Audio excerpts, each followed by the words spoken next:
Well, good evening, everyone. This is Janice Court Camp, Syria Face to Face, episode, I think it's 17 at this point. I think so, maybe 16. No, I think it's 17. And tonight we're going to be talking about Christians in Syria. And I'm going to kind of ramble here a bit, as I usually do, waiting for people to come on. And I'm seeing some folks already, so welcome. And we're having a bit of a storm tonight. We're expecting rain for like the next 2 weeks. We've had perfect weather, but now we won't have to water the garden every day. But so hopefully it won't mess up the connection or anything like that. Welcome, and I hope you all are having a good day today.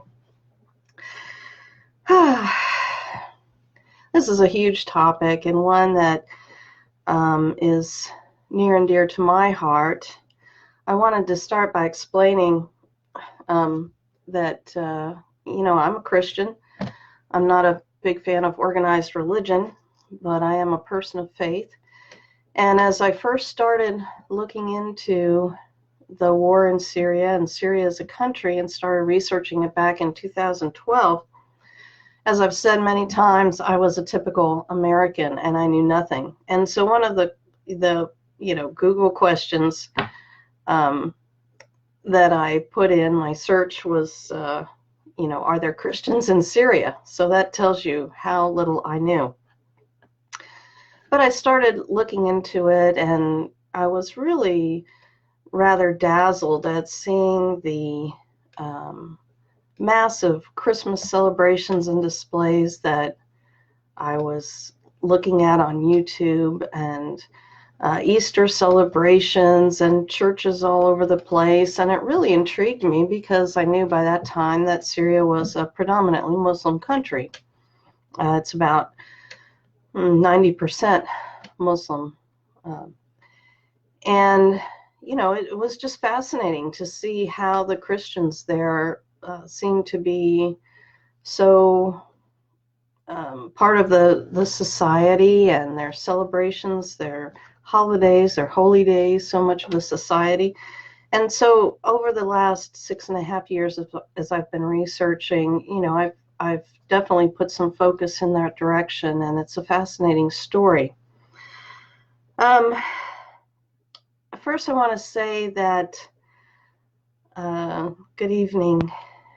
I already said that. First, I want to say that we'll do this video tonight and probably another one, but I think at that point Sid and I are going to take the rest of the summer off. God willing, we're going to have a grandbaby soon, and I need to get back to doing some more writing and things like that, and so I'll probably go on hiatus over the summer of doing these face-to-face live videos, although I will do some via as special reports, so to speak, over the course of the summer. One thing we need to kind of get out of the way really quickly is, Christians in America especially, but Americans in general, are so very ignorant.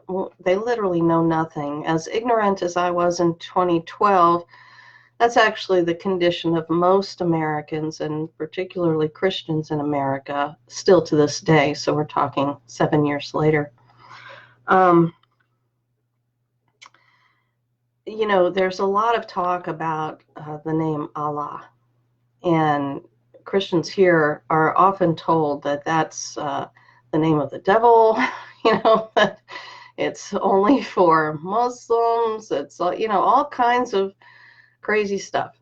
But the word Allah is the Arabic word for God. And so that's how Christians refer to God if they're using the more generic name, God. And,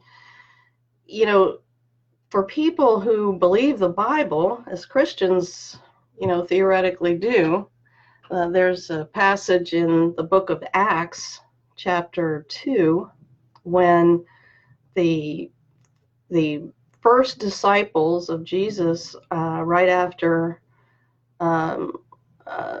his crucifixion, resurrection, they were out in the streets and they were preaching to people in their own languages, and one of the ones referenced in the Bible is Arabic. And so in that speech, they would have used the word Allah to refer to God in that speech. So this is one of the, these great misconceptions that are so prevalent here that have really brainwashed people and misled them. So as I was preparing for tonight's talk, and I'm looking at the messages just in case a specific question comes up, and I was trying to ask myself, what do Christians in America and Americans in general need to know about Christians in Syria? Because there's a lot of talk now. There's actually some focus being put on persecution of Christians around the world and atrocities that are happening against them. And of course, atrocities are happening against people of all groups. So, I understand that. This talk tonight is specifically about Christians, so I'm going to focus on that. But oddly enough, the persecution of Christians in Syria by these so-called rebel groups is never mentioned in Western mainstream media to this day. And so even though there might be reports here and there, or some occasionally come out in mainstream media, it's virtually a wasteland. And when it comes to Syria, you've only gotten truly not only just one side of the conflict there, but a very, very false perception of that one side.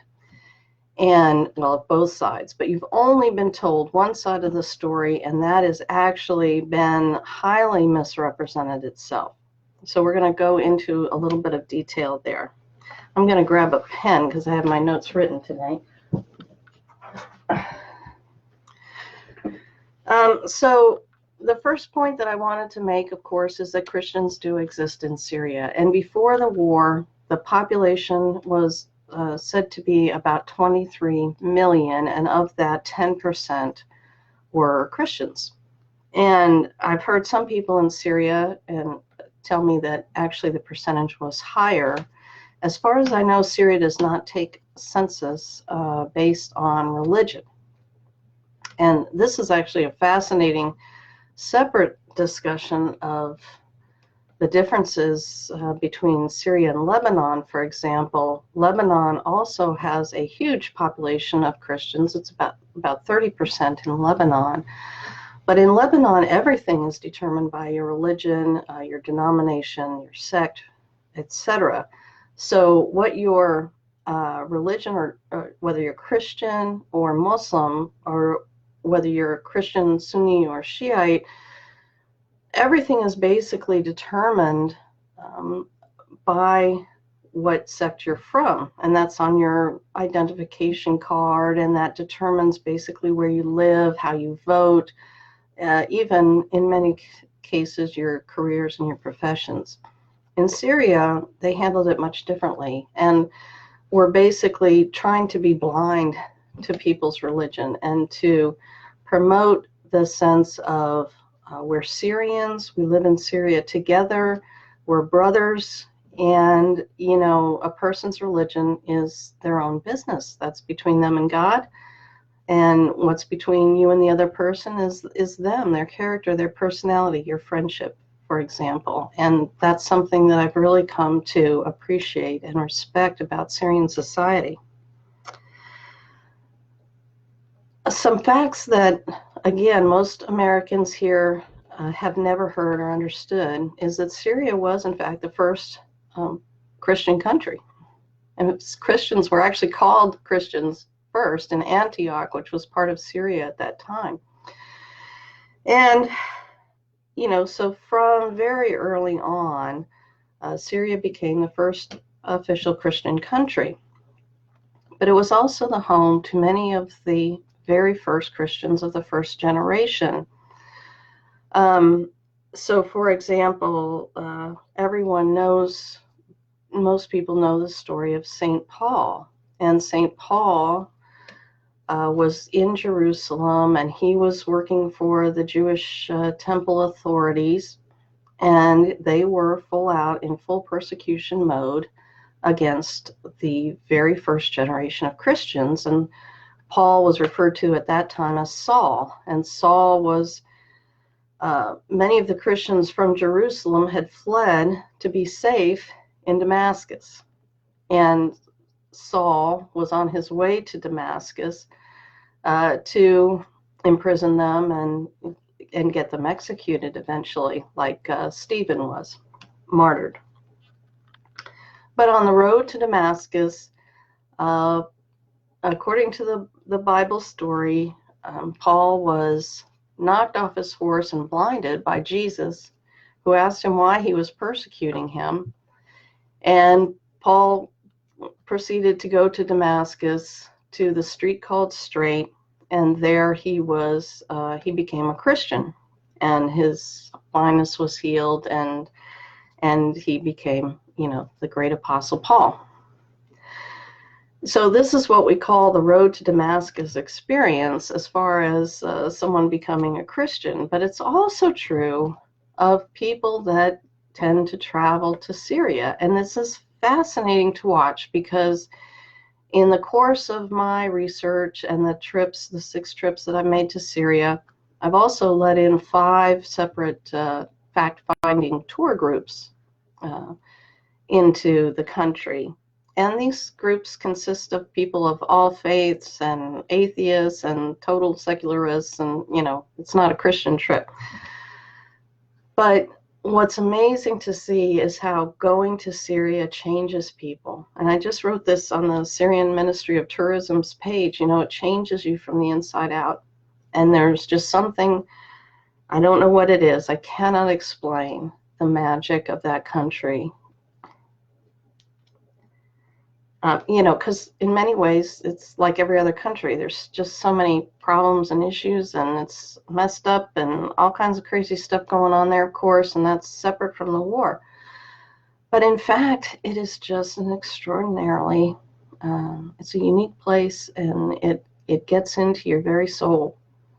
And the legend is, if you drink the water, you'll return quickly. And so I always try to drink a little of the local water wherever I'm going, and no, I haven't gotten any stomach bugs or anything from that. So going back to Christians in Syria, I was talking about Paul. He was on the street called Straight when he became a Christian, and that's my hotel that I stay in Old Damascus is just off Straight Street there, and you can still walk down the cobblestone alleyway to get to the Church of St. Ananias, which is the site where Paul was baptized.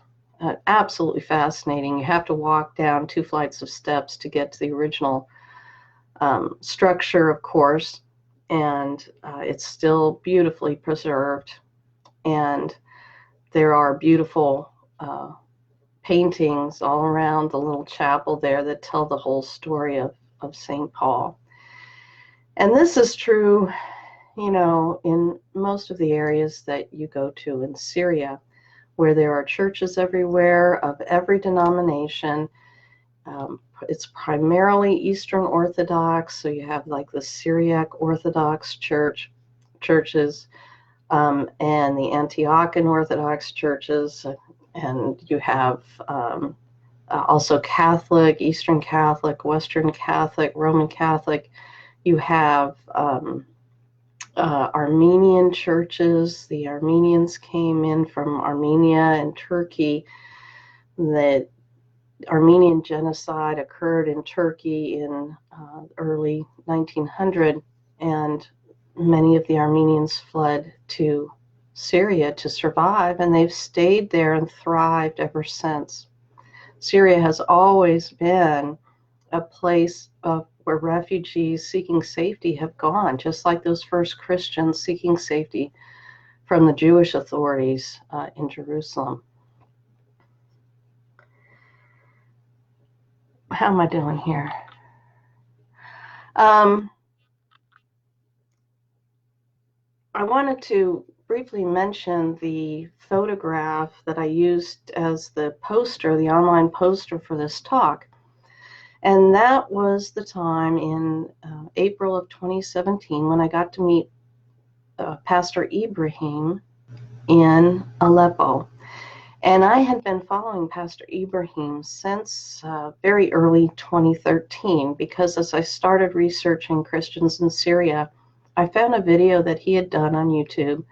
It's about 10 minutes long, and he was making a plea to President Obama to end his support for these so-called moderate rebels.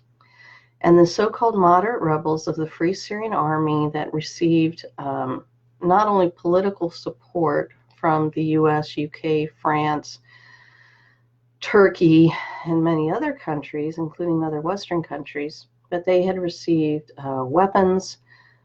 They got intelligence support through the CIA, Pentagon, and our State Department had put their golden seal of approval. These are the freedom fighters. These are the guys that are going to be bring freedom and democracy to Syria, the Free Syrian Army. Well, the Free Syrian Army in 2012 had bombed Pastor Ibrahim's church. It was the Aleppo Evangelical Bible College. And it was horrific, and it was one of many crimes that was happening at that time and throughout the course of the war against Christians. And again, many groups in Syria have been targeted. Everybody has suffered. The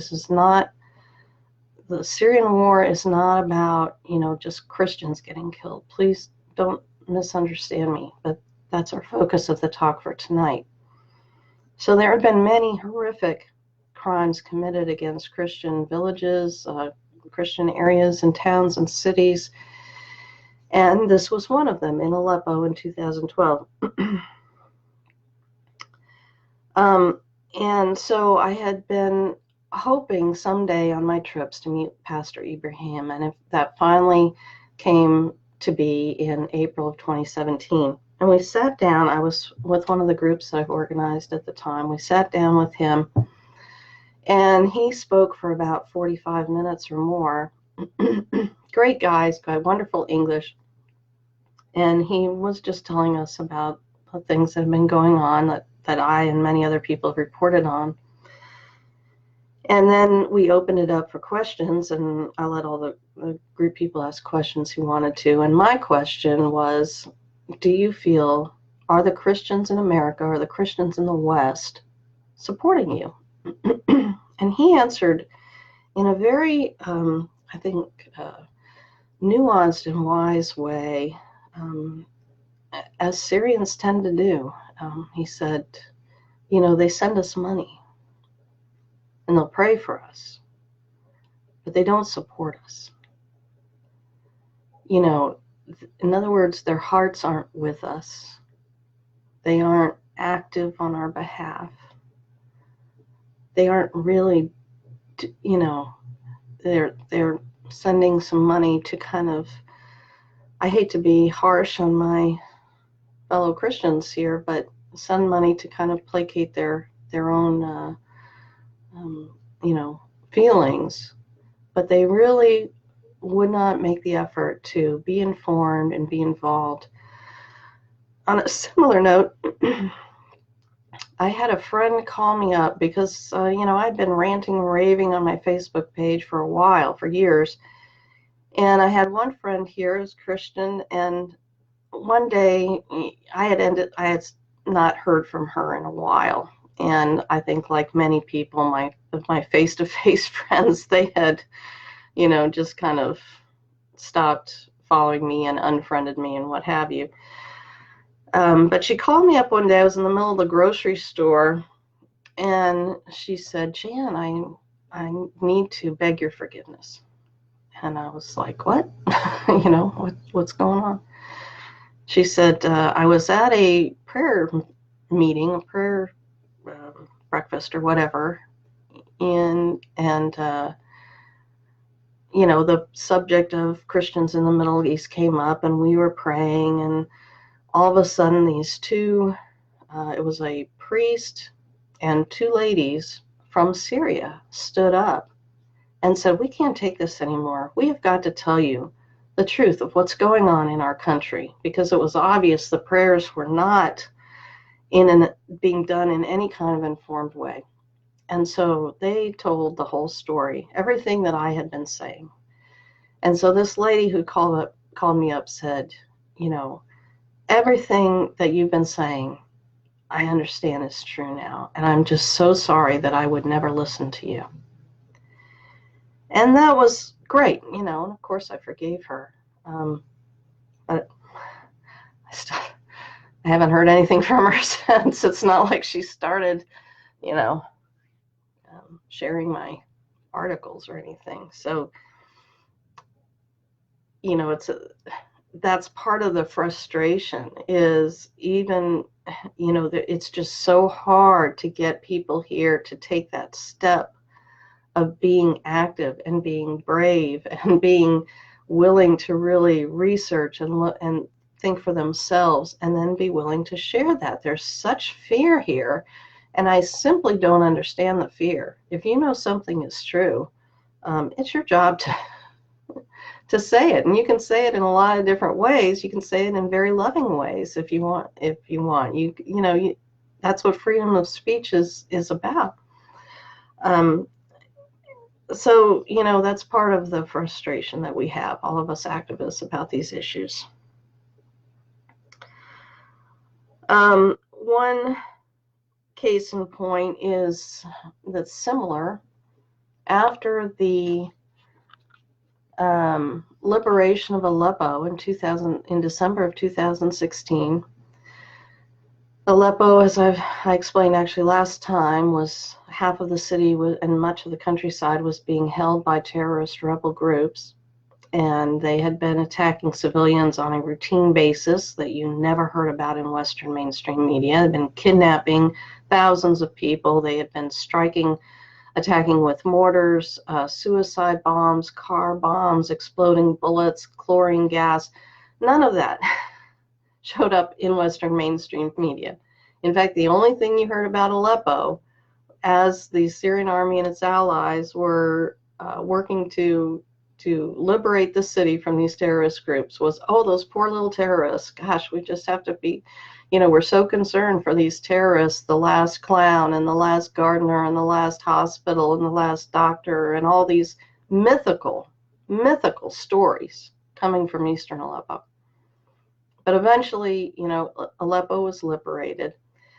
And the first thing that the city of Aleppo did, this was late December of 2016, excuse me, was they had a huge Christmas celebration in the center of the city to celebrate the city being reunited, to celebrate the freedom from this rebel terrorist siege that had been going on for years, to celebrate the end of this hard fighting that was necessary to free the city. And they erected a huge Christmas tree in the middle. Everybody had their Santa Claus hats on, and they were singing Christmas carols in the churches. You know, there was a beautiful, beautiful picture of a church that had been destroyed or heavily damaged in Eastern Aleppo when the rebel terrorists had damaged it. And of course, in the fighting, it didn't have a roof on, and snow was falling, and somebody had set up a little manger scene, wooden manger scene in the church, and the picture was of the snow falling down and the little manger scene in this heavily damaged church, but the fact that Christmas was being celebrated there once again, because the rebel terrorists don't allow such things to happen. And I was on Press TV on the debate, and I was debating a journalist from the news media outlet called The Hill, which is a big time journal for people on Capitol Hill, working on Capitol Hill, lobbyists, etc. And we were debating Syria. Of course, he's not a neocon, but he's a big pro-war guy. And I said about that story about Aleppo celebrating Christmas and being able to do it as a city for the first time in 5 years, and how happy they were. and they were singing and dancing and, just really celebrating. And do you know what his comment was? How dare they? Are they dancing and singing on the bodies of the dead? And I was so angry. I didn't show it at the time. Steam was coming out my ears because, no, of course, they were not celebrating the fact that people died. They had all suffered during that war. They'd all lost loved ones during that war. They mourned their loved ones. But they loved life, and they loved the fact that life was returning to their city. And they loved Christmas, and they were celebrating Christmas. And I didn't think of it at the time. But I wanted to say to him, there were celebrations in Paris after its liberation from the Nazis. Would you have said the same thing at that time to them? Would you have condemned them for celebrating the fact that the powers of evil had been destroyed and that the city was, coming back to life again? Of course you wouldn't have. But that's the brainwashing that's occurred about the Syrian war, where everybody is thinking one way and it's the wrong way.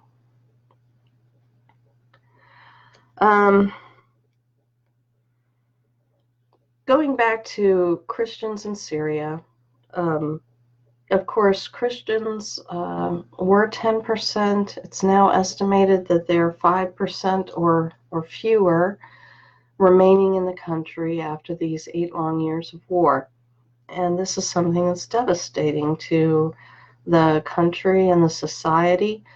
President Assad has pleaded with Christian groups throughout the course of the years, please don't leave.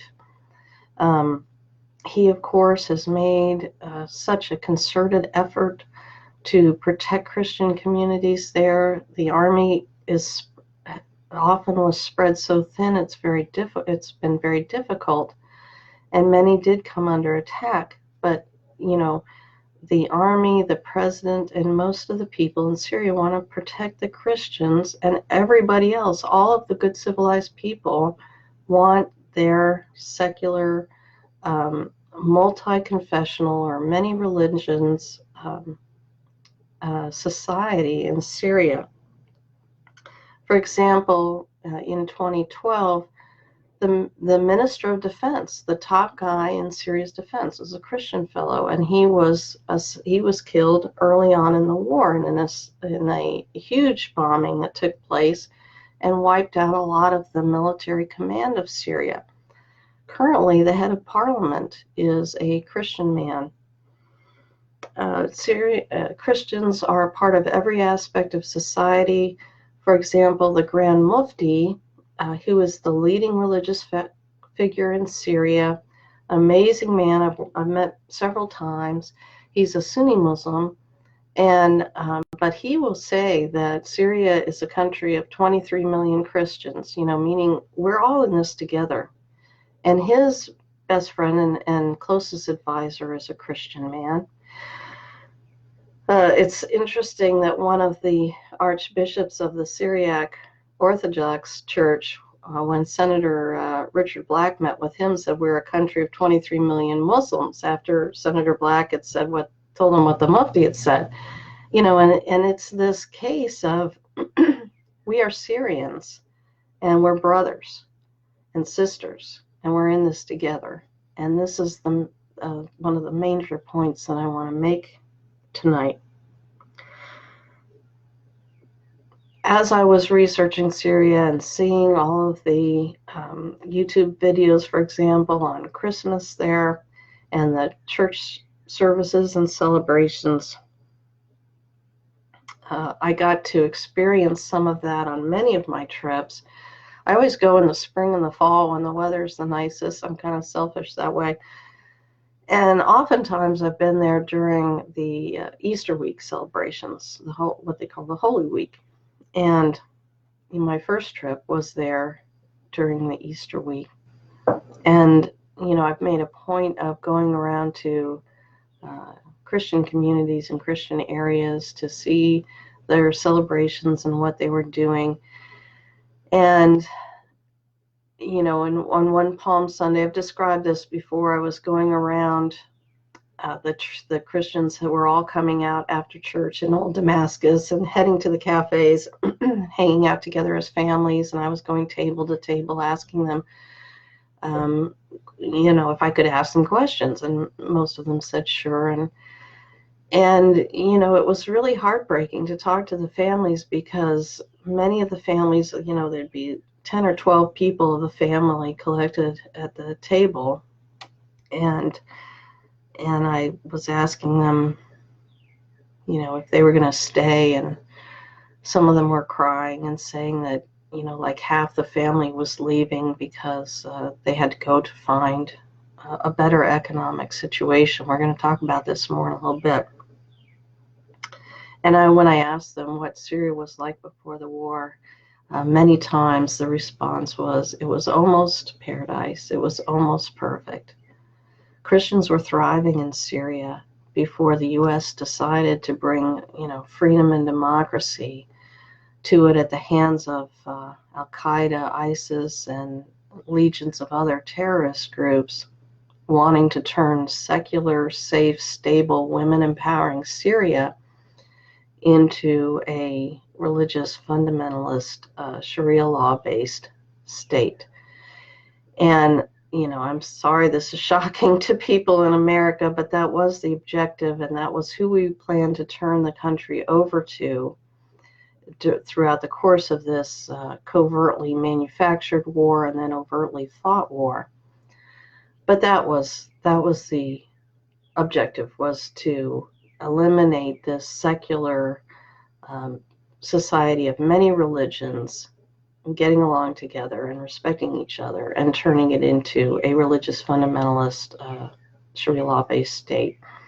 And as I explained before, Sharia law is a spectrum, and but this version of Sharia law that these rebel terrorists were trying to impose on the country was really a medieval form of Sharia law, very similar to Saudi Arabia, throwing gays off roofs, stoning women caught in adultery, requiring women to be fully covered and veiled, and all of that, routine.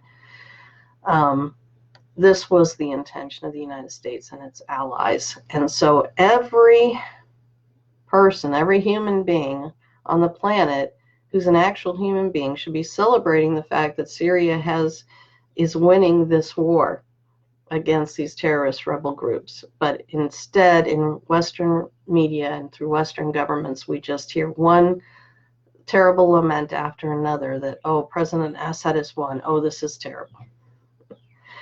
The reality is the opposite of that. This is a very good thing that the Syrian government, the Syrian army, and the vast majority of Syrian people are winning this war. Some of the persecution that has been occurring against Christians by the terrorist rebel groups that have been supported by the U.S. and its allies. For example, Christian leaders have been silenced. And you can Google, this is one of the things, usually if you just Google Syria, you're just going to get one line of bull crap after another. It's just going to be the Western mainstream media bull. Just down the line, page 2, page 3, page 4. You will never, ever, in a Google search, come up with something I've written, or, almost never Vanessa Beeley or Eva Bartlett or anything that anybody with another alternative viewpoint has written. You'll only get the main narrative. But if you Google Christian persecution in Syria, you'll get a little bit better response. And one of the things that happened were the Christian leaders have been silenced, and one after another have called for the West to stop arming the terrorist groups and supporting the terrorist groups. And do not be fooled for 1 minute, I'll get rid of that pen, that we have stopped supporting the terrorist rebels in Syria. That is simply not true. At this point in time, the U.S. government and its allies are literally doing everything they can to protect Al-Qaeda in Idlib. Idlib is that huge province I described an episode or two ago that is controlled by Al-Qaeda, and the U.S. is doing everything it can to protect those terrorists there and trying to make it so the Syrians and the Russians cannot liberate Idlib as they've liberated most of the rest of Syria. This is how insane U.S. policy is there. So, for example, over the course of the war, there was a group of Christian leaders who came to speak to some members of the U.S. Congress. And you would think our Congress would be interested in hearing that. And I think some of them did get some of the truth from those people.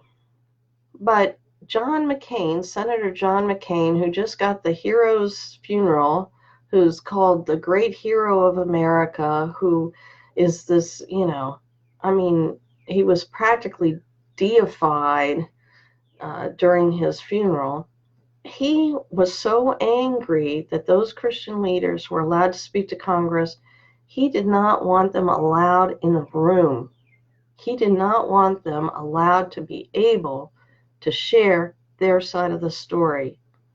Okay? This is how deep this very true and real conspiracy goes. Senator John McCain was one of the leading people arming terrorist groups in Syria, including Al-Qaeda. And he went into Syria illegally and using the same routes that the terrorists used to go into Syria from dozens of other countries. And he met with terrorist leaders, and that's who he supported. And he was pushing so hard for these terrorist groups to get even anti-aircraft missile systems. And he got them anti-tank missile systems, and he got them all kinds of arms and support. And he was furious that at the idea of the Christians from Syria coming to my country, this country, to tell the truth about the conflict. A similar thing happened in England when a group of Christian leaders from Iraq and Syria had been invited to go speak in England about the wars in Iraq and Syria and ISIS and all of these issues. Well, they were denied visas by the British government. They were not allowed to travel to England to tell what was happening there. Can you imagine? This is the level of complicity with terrorist groups that these Western governments have. I hope that gives you some idea. All throughout the course of the war, these terrorist rebel groups, including the Free Syrian Army, have been massacring Christian villages, have been kidnapping priests, have been torturing priests, executing priests, kidnapping nuns. There's a story of Father Murad, and he was in a Christian village, and he was beheaded by the moderate rebels of the Free Syrian Army. Well, Ruth Sherlock, who writes for The Telegraph, I think, out of Lebanon, came up with this story. Oh no, he wasn't really beheaded, he was shot, trying to protect the nuns from our moderate terrorist rebels. And so apparently that was just much easier for people to accept, that he was just shot and not beheaded. But the Vatican, just after that Ruth Sherlock story came out, they came out with an article, a story, an official story that said, no, he was in fact beheaded by the so-called moderate rebel terrorists. Of course, we have the two, the Archbishop and the Bishop, who were kidnapped back in 2014. 2015, I can't remember, 2014, I think.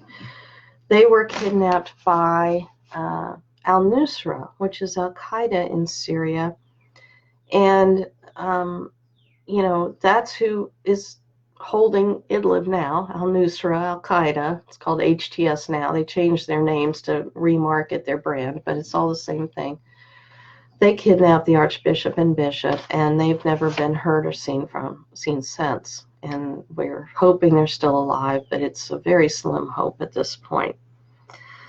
And of course, Father Franz in Homs, he had lived in Syria for decades, and he had decided to stay, which was an unfortunate decision in the long run, in the area that the so-called rebel moderate terrorists had taken over, the Free Syrian Army, with their brothers in arms of Al-Qaeda, and try to help people there as long as he could. And he stayed there until 2014, when the city was being liberated by the Syrian army.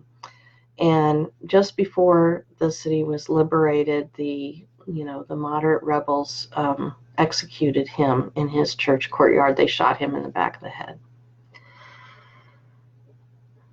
I have a friend here. She's a dear friend of mine. She's a doctor. She trained, and she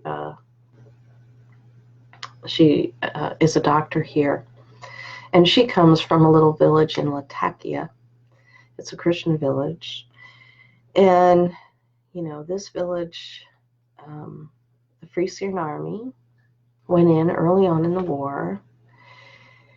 And that was a day when the students were going to be testing. So when there's a test, which is taken very seriously in Syria, in fact, testing is going on right now. 1 million students are taking their tests right now. It's very serious there. But these students in this little village were going to be taking their tests. And so there was a little van of mostly young women who were coming in to observe the testing and make sure that there was no cheating, the drill. And on that day is when the Free Syrian Army attacked this little village. And they killed all the men that were putting up a fight, and they told the girls to get off. The girls that had come in off the van were taken to the middle of the town, the village square, and they were, their clothes were stripped off them, and they were raped for hours and then butchered. They were slaughtered in the end, and many people were killed that day, including the priest of that village. So when people like me tell you there is no such thing as a moderate rebel, please believe us. This has been going on since the beginning of the war. Right now, we have several Christian towns in Syria that are under attack, not just by the Al-Qaeda terrorists in Idlib, but also other terrorist groups in the Hama countryside, Homs countryside, Aleppo countryside, and coming in down through Turkey. So we have Maharda and Skilbia. It's a hard word to pronounce. These are two beautiful Christian towns that are under constant attack by these moderate rebel Al-Qaeda terrorists in Idlib and in other areas. And Kesub is an Armenian Christian town, beautiful, gorgeous village in the northwest of Syria that's just, this close to the border from Turkey, and terrorists have been attacking it. I just saw a new report today. So this is what we're facing. And I'm actually in the process, hi Sid, hi little dog, of writing an extended article. It's up to 10 pages already, so it's going to be a mini book about Christian Zionism in America, because Christian Zionism is the number one factor behind why Christians in America are not supporting Christians in Syria. And it just comes down to that, to be honest with you. And it's a complicated topic, and it's one that deserves to be told with details, I think, and that's the thing that I'm working on right now, and should be done in a few days. So what's the hope? Well, the hope is this. because so much of Syria has been liberated by the Syrian army and its allies, Christians are returning to Syria. In fact, there was an article written not too long ago by Pastor William Murray, and he was describing how Christians are returning to Syria, but not to Iraq. So U.S., the great freedom and democracy country, that's has destroyed Iraq practically and ripped it apart and is still there with our occupying forces. Christians are not moving back to Iraq, but they are to Syria. There is one thing that is really restricting people. That is there are many issues, but the most significant issue of why people are not moving back to Syria is because of the economic situation. The economy has been devastated over the war, but also through U.S. and other Western country sanctions. And so it's very hard to find, work. Prices are high. It's hard to rebuild because you can't get international investment, this kind of thing. And so if the U.S. and other countries actually wanted Syrian refugees to move back to Syria, they would take off the sanctions and they would stop supporting Al-Qaeda in Idlib, for example, but they just simply refuse to do that. And I will go more into sanctions as I think maybe next week might be the wrap-up of this series, and we'll talk about all these other issues there. So I hope that I've presented some kind of overall idea to you of the situation that's been going on there for 8 years.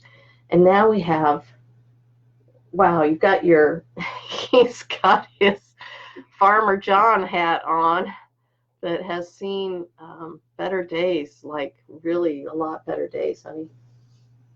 Well, hello. First and foremost, happy Pentecost Sunday. It's Pentecost Sunday. Let me jump back. A shout out to Brian Tierney. Brian, remember when we were at the dump and we were pulling out of the dump and I saw a post and a hat sitting on the post and said, swung my truck over, rolled down your window. I said, Brian, grab that hat. And you took it off and I brought it in the truck and I looked, I said, it's a Bailey. Put it on, it fit perfectly. And I've retired the hat a couple times, and then I had a fence painting job, so it went from a lot lighter to a lot darker, but it's still cutting the sun off my eyes. Happy Pentecost. Whoa. Jan's dealing today. This evening's topic is Christians in Syria. Jump back 5 years, a little bit more. Jan took me up to Allentown, Pennsylvania. We were invited up there to some families that she had met at Senator Dick Black's house, and they were like, Barbara was out of town. Dick was like, Jan, you make the tea. You do the this. Dick can't do anything. Dick can pour you a drink. Good. And we got invited up there and spent a weekend. And the number one thing I left with that weekend was old Syria, people saying, the way we were raised, it would never cross our mind to ask somebody, how do you worship? Or what religion are you? And people just loved people. They took care of their neighbors, family, and it went from there. I remember some early photographs Jan showed me. And when I say early is when we got into our researching and there's Syria and there's a wedding. And I mean, the bridesmaids, the dresses, the woo! And that, wow, that is so open, wide open, unencumbered, lovely. Well, we have the pleasure of being friends with Senator Dick Black. And Senator Dick Black went to Syria, did enter the country with a visa. And legally, unlike Senator McCain. We're over at his house and having some wine and cheese, and he's sharing some stories, and we're having dinner. He met with the Grand Mufti, and he met with the Syriac Orthodox Archbishop. Yeah, I told them that. You told that story about the 22 million? Yeah. And it was neat because I was sitting at the table and I looked at Dick, and I know Dick pretty well, and I smiled. I started laughing, and I said, Dick, may I interpret that for you? And he said, yeah, would you? Because he was a little confused. And I said, that's not what the story was the Mufti said Syria is a nation of 22 million Christians. And the Archbishop said Syria is a nation of 22 million Muslims. And I looked at Dick and I said, Dick, that's not tolerance. That goes so far beyond tolerance, it's not even funny. You honor people above yourself. That is, I've got your back. And the other side says, no, you don't. I've got your back. There is nothing you can do to drive a sectarian wedge between love. Well, let's backtrack. There are a lot of Western Christians that watch this, and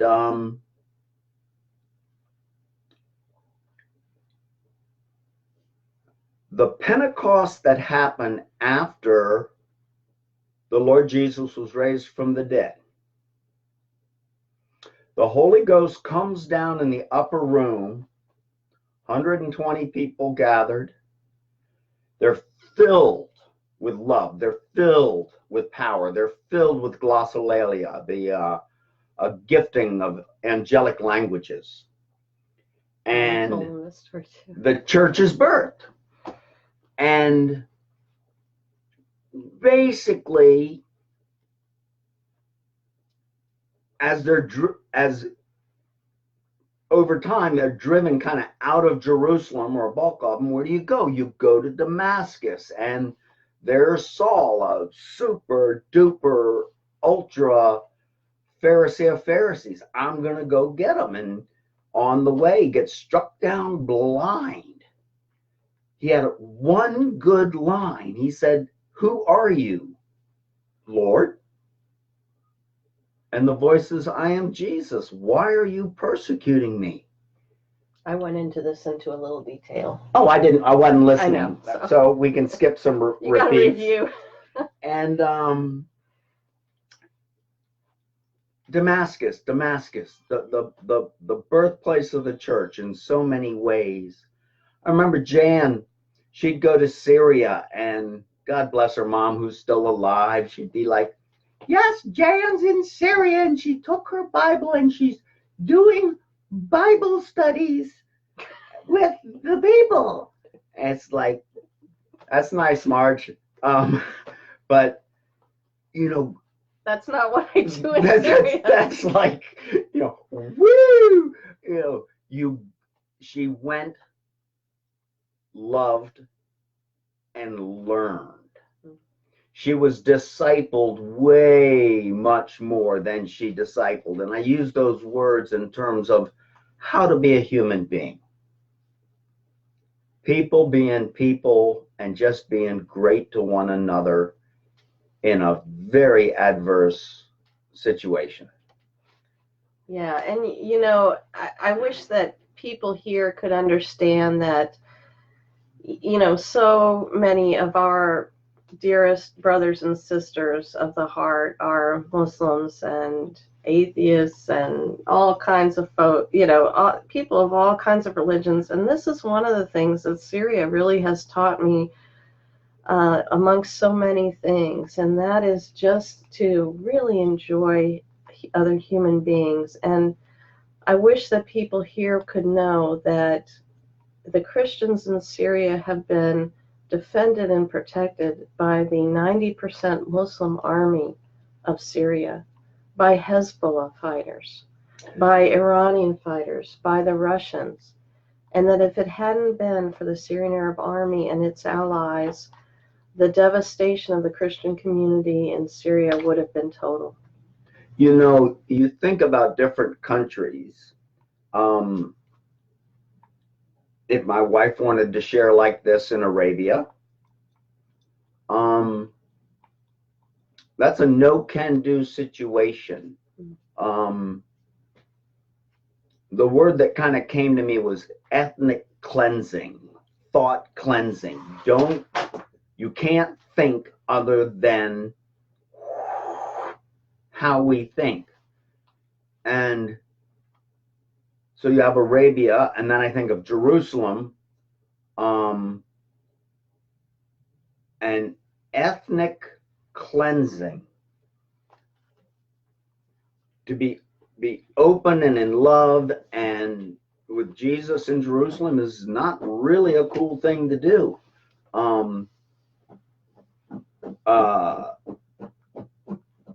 You're welcome there if you spend your money. It's as long as they have the covering of the church in this country, because I'm starting to learn what a long, wise lobbying process there was from the Zionists to get the church on board to become weaponized to go fight their war. This ain't our war. This is their war. When she says the war in Syria is not over because of the policy, no, we're there because of Jerusalem's policy. Israel's policy is our policy. It's just like in the days of Paul, where, Jerusalem, the Israelis are attacking Christians, and they don't really make any, any pretense of hiding it at this point. How are you doing? I'm doing good. We're doing good. How are you doing? Good. I'm doing fine. We're right at the hour mark, so let's keep going. Well, the other thing that came to me is take that concept, ethnic cleansing. How boring. Could you imagine going into an all-you-could-eat buffet and there only being matzo balls? That's brilliant. Ethnic cleansing, because that puts moi ethnos greater than your ethnos. Now, with it being Pentecost and sharing this hour of the love and the breadth in Syria. Come here, sweet. Come here. Before I came in, I was just thinking, and the disciples went to Jesus and they said, Jesus, how do we pray? And Jesus said, Our Father, who lives in heaven, holy is your name. Your kingdom come. Your will be done on earth as it is in heaven. And I've seen heaven break out a couple handful of times on earth, and it's heavenly. Give us this day our daily bread, and forgive us our sins as we forgive those who sin against us. Lead us not into temptation, but deliver us from the evil one. For thine is the kingdom and the power and the glory forever and ever. And on a closing word, Hymn. sing for me.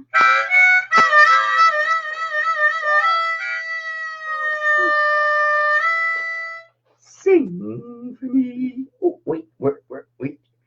My karaoke band.